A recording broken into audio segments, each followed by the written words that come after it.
I thought I was saving her.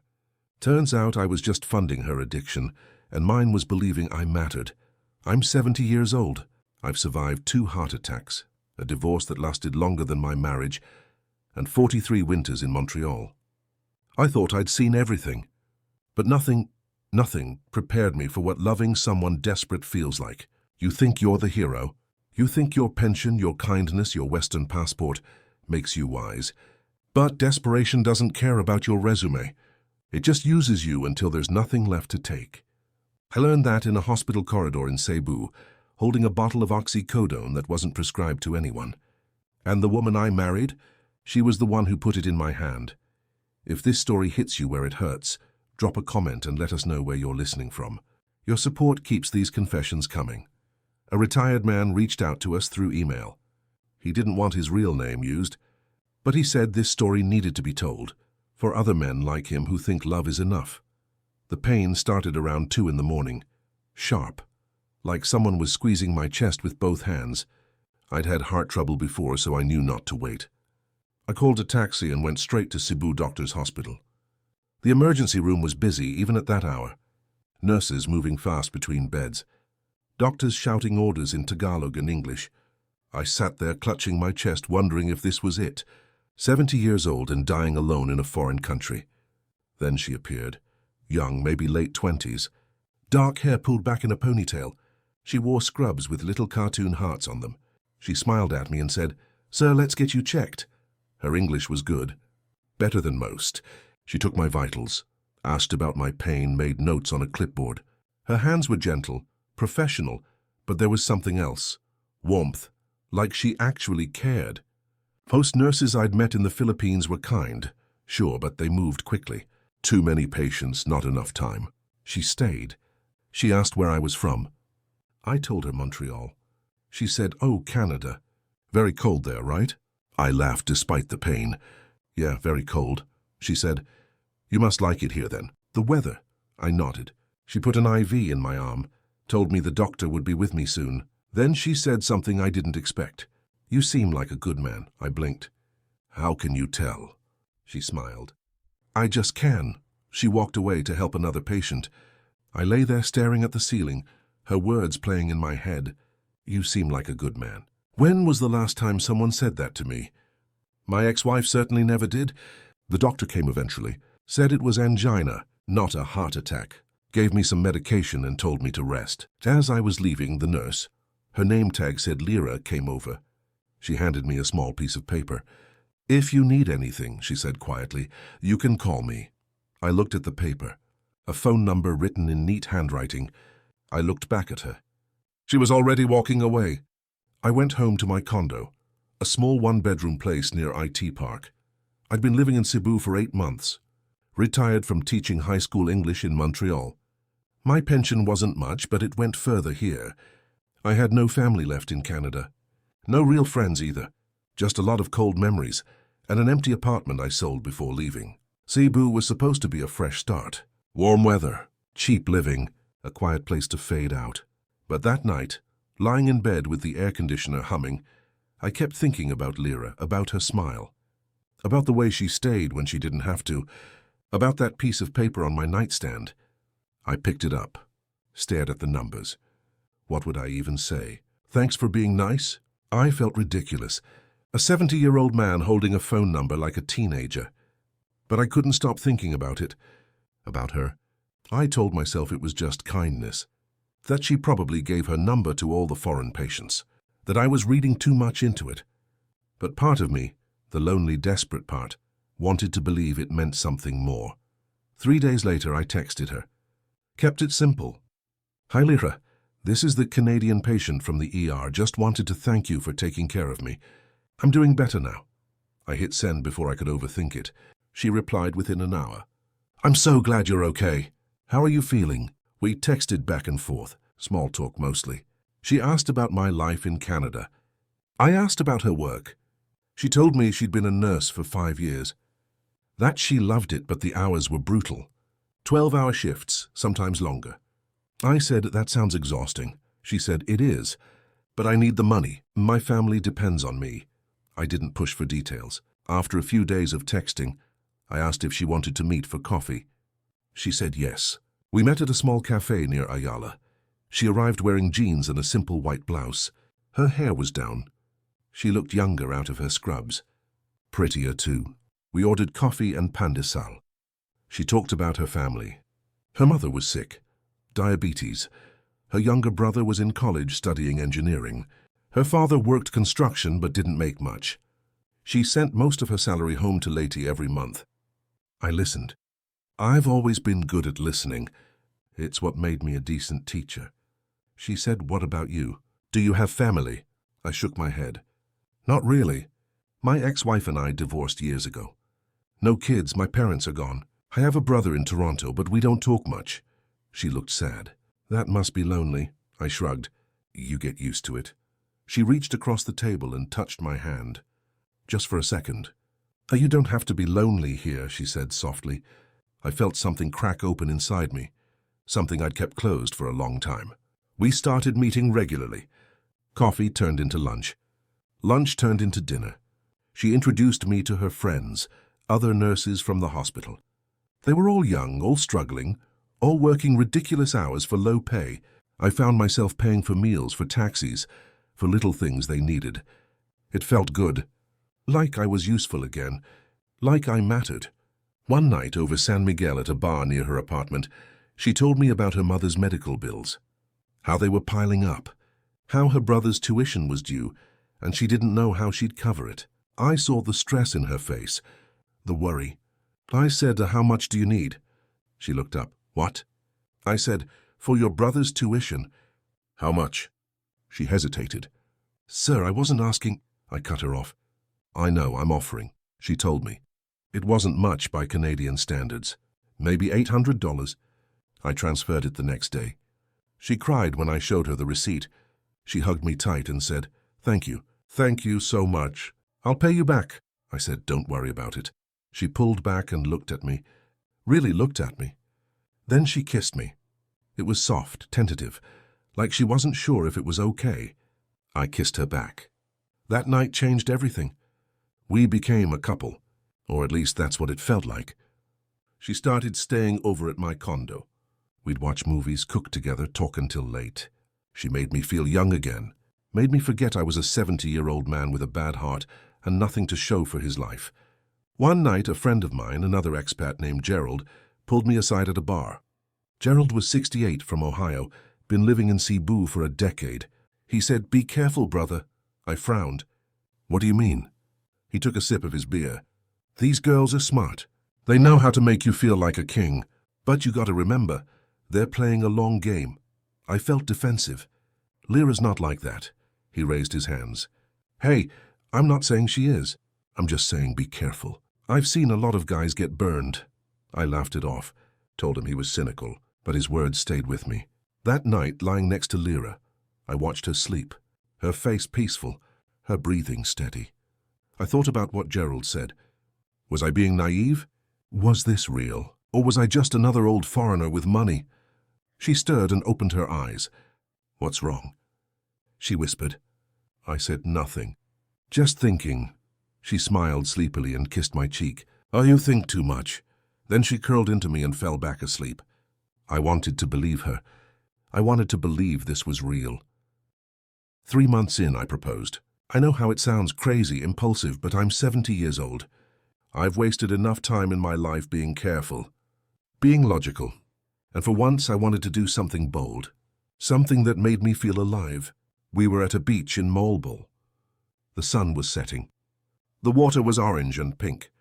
I got down on one knee in the sand and pulled out a ring I'd bought at a mall in Cebu City. Nothing fancy, just a simple gold band with a small stone. I said, "Lyra, will you marry me?" She stared at me. Then she started crying. Big heaving sobs. She said, "Yes, yes, of course." People around us clapped, strangers, tourists, locals. It felt like a movie, like something that happens to other people. Not to me. We got married a month later. Small ceremony in a church by the sea in her hometown in Leyte. Her family was there. Her mother, thin and frail but smiling. Her brother, young and polite, shaking my hand and calling me Kuya.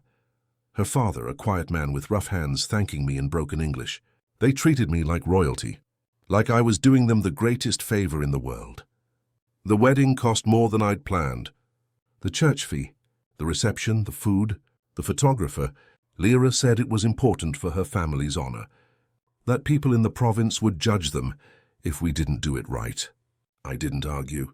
What's money compared to love? We moved into my condo after the wedding. She quit her job at the hospital. Said she wanted to focus on us, on being a good wife. I was relieved. I hated the thought of her working those long shifts, coming home exhausted. Now she'd be home safe with me. But within a few days I noticed something. She was restless, always on her phone, texting friends, scrolling through Facebook, watching TikTok videos. I'd try to talk to her and she'd barely look up. I said, "Is everything okay?" She sighed. "I'm just bored." I suggested we go out, see the city, travel to other islands. She said, "Maybe, but I need to send money to my brother first. His tuition is due again." I transferred the money, another $800. She smiled and kissed me. But the restlessness didn't go away. One night I woke up around 3 in the morning. She wasn't in bed. I found her in the living room, sitting on the couch in the dark, staring at her phone. I said, "Can't sleep." She jumped. "You scared me." I sat down next to her. "What's wrong?" She said, "Nothing. Just thinking about my family." I put my arm around her.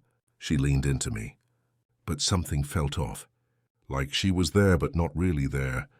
I thought maybe it was just adjustment. Marriage is hard. Moving in together is hard. Give it time. But deep down I wondered if I'd made a mistake. If I'd rushed into something I didn't understand. A few weeks later, she asked me to pick up a prescription. She said it was for her mother.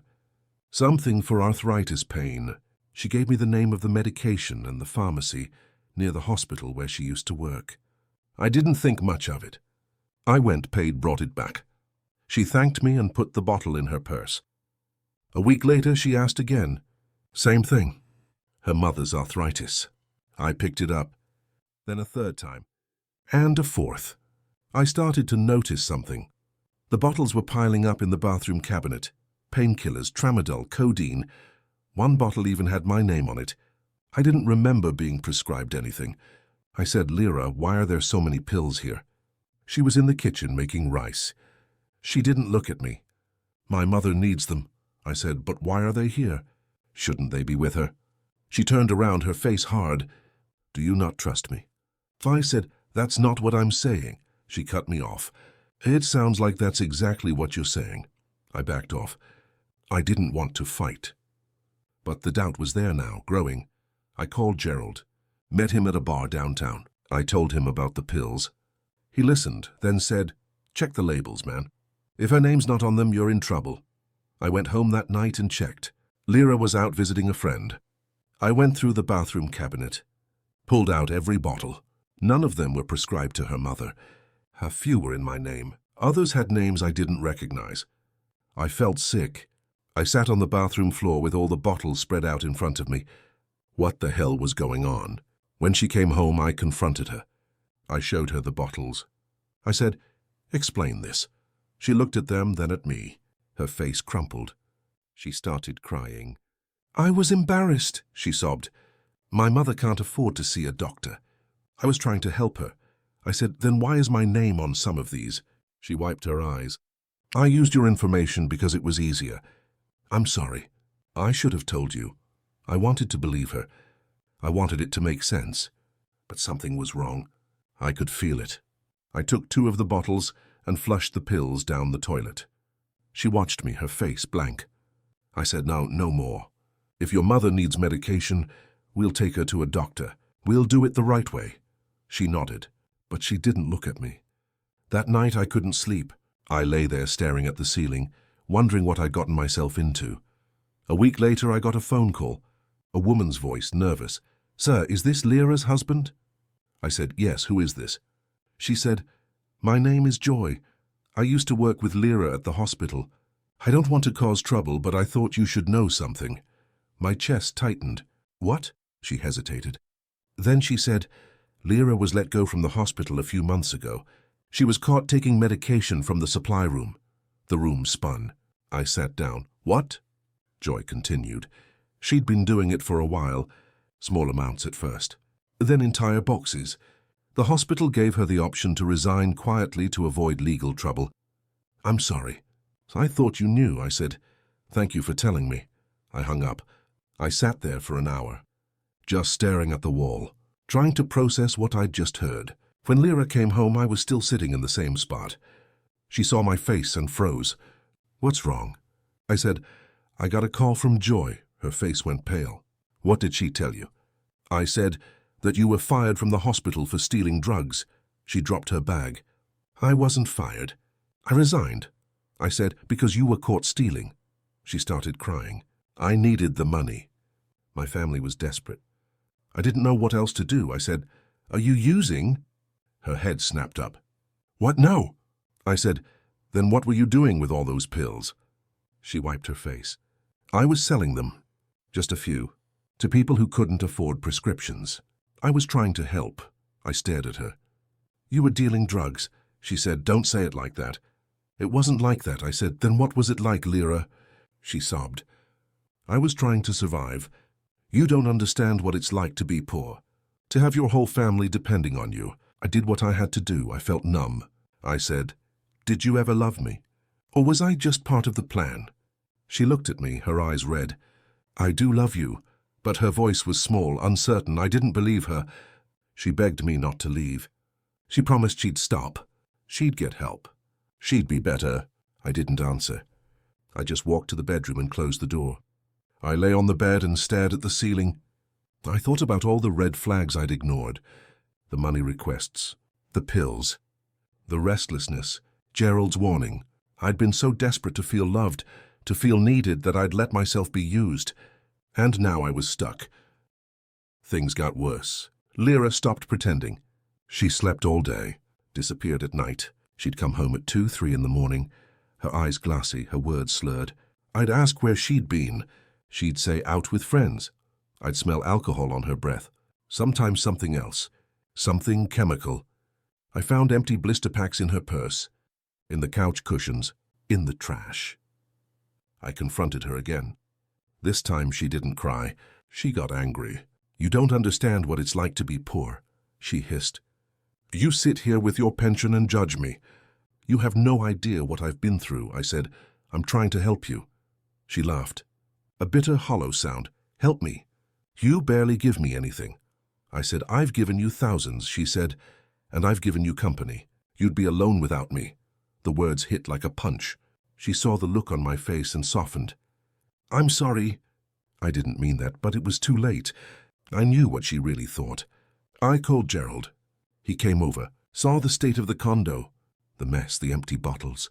He saw me unshaven, exhausted. He said, man, you gotta leave. This is killing you. I said, I can't. He said, why not? I didn't have an answer. I just knew I couldn't. Maybe it was pride. Maybe it was fear. Maybe I thought if I left it would prove everyone right, that I was just a naive old man who got played.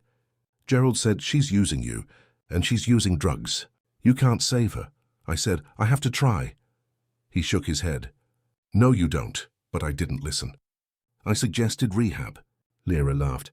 With what money? You barely give me anything. I said, I'll pay for it. She said, I don't need rehab. I'm fine. She wasn't fine. She was falling apart. And so was I. I started locking my wallet in a drawer, changing my bank passwords, hiding cash. I was guarding myself in my own home. One night I woke up at 3 in the morning. She was sitting on the edge of the bed, mumbling to herself. I said, Lyra. She didn't respond. Just kept mumbling. I turned on the light. Her eyes were unfocused, pupils dilated. I said, what did you take? She smiled. A slow, strange smile. Nothing. I'm fine. She wasn't fine. I stayed awake the rest of the night watching her, making sure she kept breathing. I didn't know what else to do. It happened on a Tuesday. I'd gone to the grocery store to buy food. When I came back, I called her name.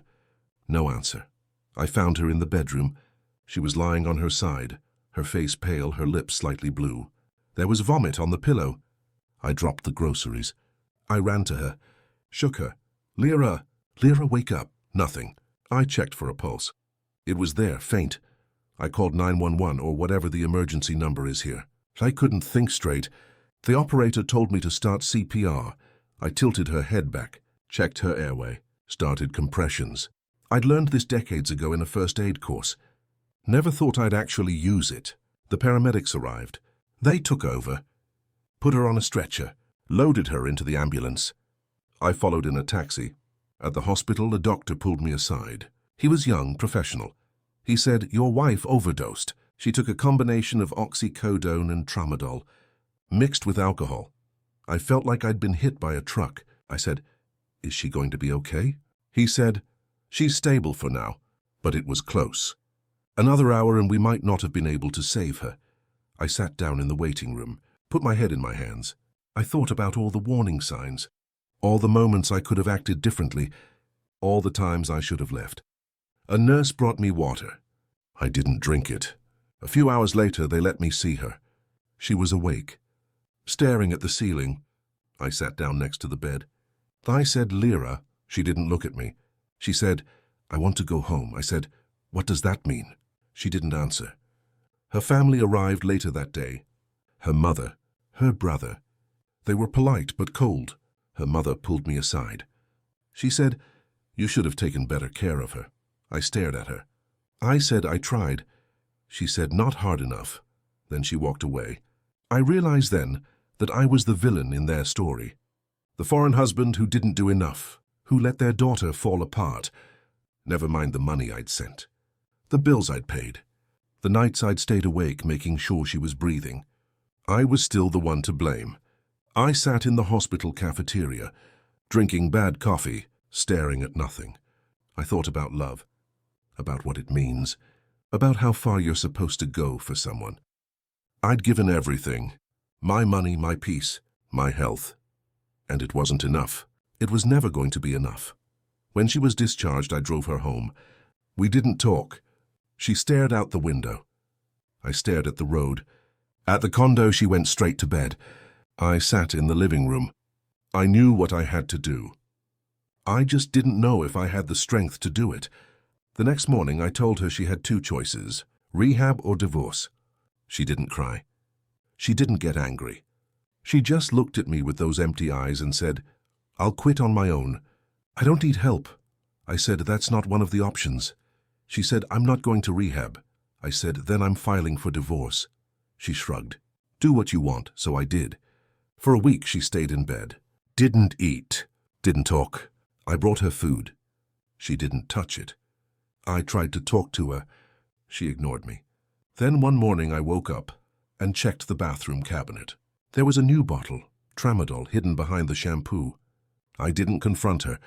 I just packed a bag, some clothes, my laptop, my passport. I left a note on the kitchen counter. "I can't do this anymore. I hope you find help." I walked out. I rented a room at a small guest house downtown. It was cheap, clean, quiet. I called Gerald. Told him I'd left. He said, "Good. You did the right thing." I didn't feel good. I felt like I'd failed. I spent the next 2 weeks in that room.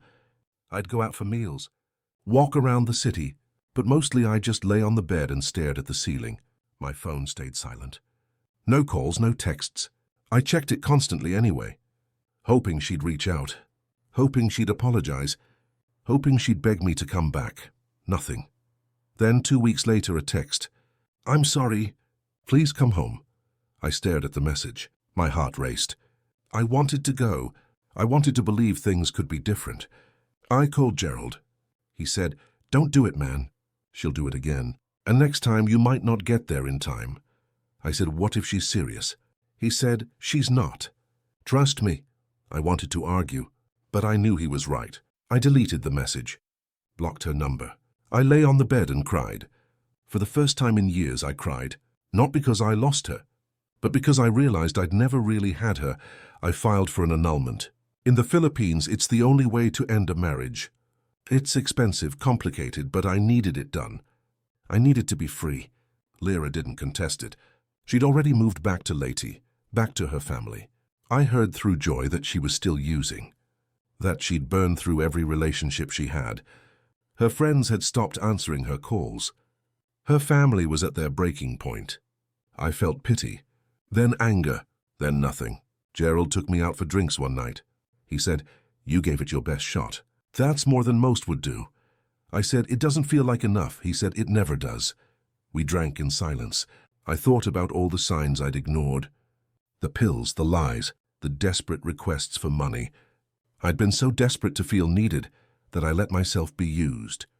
I enabled her addiction, funded her destruction, all while telling myself I was helping. The truth is, I was as addicted to her as she was to the drugs. Addicted to the idea that I could save her, that I mattered, that I wasn't just a lonely old man waiting to die. But I am. The annulment took 6 months.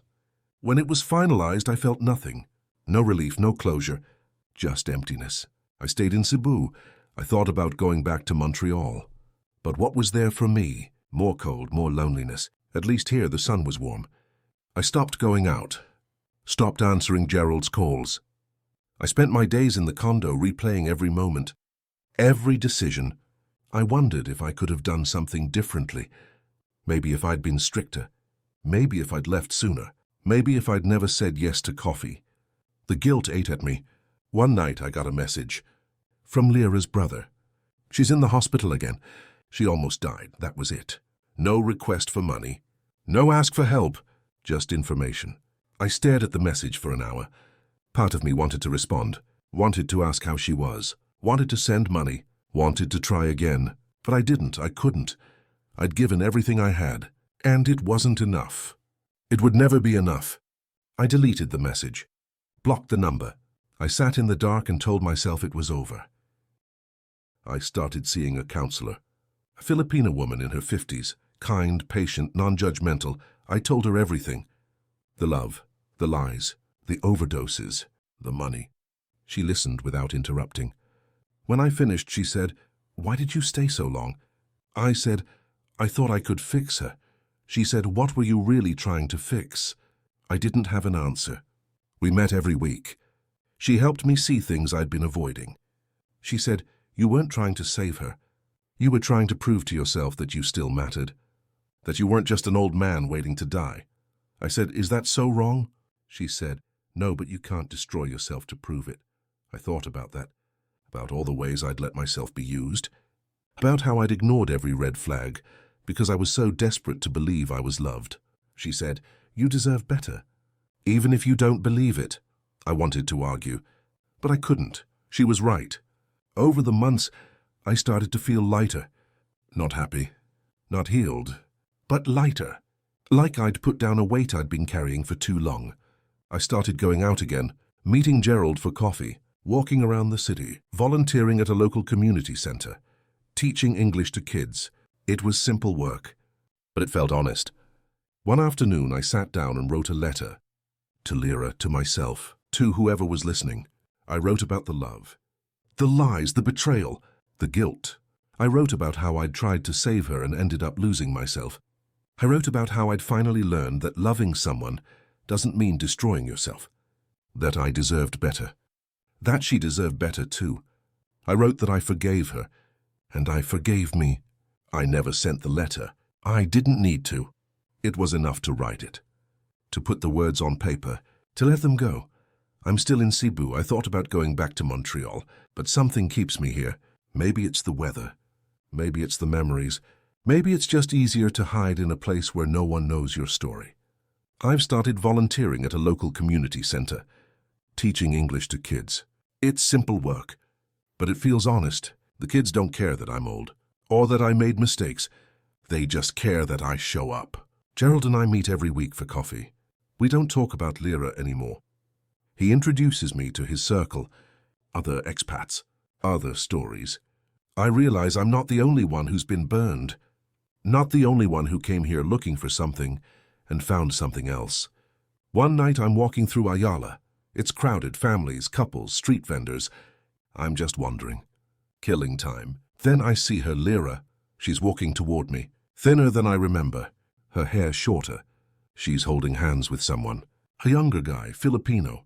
They're laughing about something. She doesn't see me. I freeze. For a moment I think about calling out, asking how she is, but I don't. I just watch her walk past. She disappears into the crowd. I feel nothing. No anger, no sadness, no regret, just a quiet acceptance. She was a chapter, not the whole book. I keep walking. The sun is setting. The sky is orange and pink. I find a bench near the fountain and sit down. I watch people pass, families, couples, kids running around.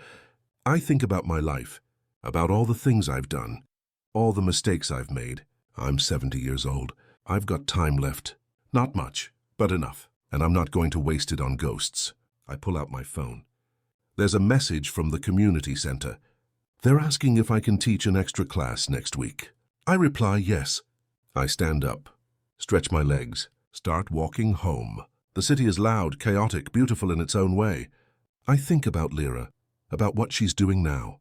If she's okay, if she's still using, I hope she's not.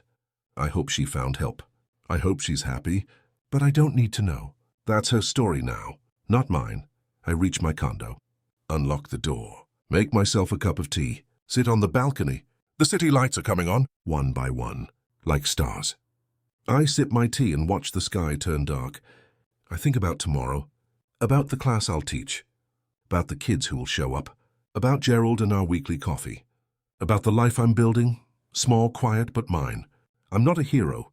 I'm not a victim. I'm just a man who made mistakes, who loved someone who couldn't love him back, who gave everything and learned it wasn't enough. But I'm still here, still breathing, still trying. And that's something. That's enough. I finish my tea, go inside, lie down on the bed, close my eyes. And for the first time in a long time, I sleep.